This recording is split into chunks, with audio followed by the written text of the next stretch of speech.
আপনারা আসে না কেন? অভাব না থাকলে তো কেউ কাঁদে না, অভাব আছে বলেই তো কাঁদছে। কাঁদাটা কখন আসে? যখন তার মধ্যে অভাব দেখা দেয়।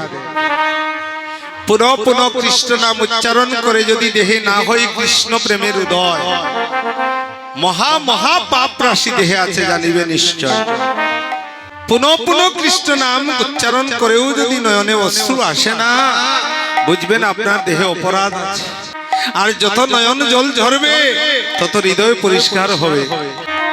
নয়ন জল মানুষের কখন আসে? যখন তার মধ্যে অভাব আসে।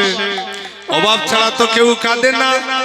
তাই আজকে মহাজন বললেন তোমার আসুক না, দুঃখ নেই, কিন্তু তুমি যদি ভক্তের নয়ন জল দর্শন করো তাতেও তোমার কৃষ্ণ ভক্তি লাভ।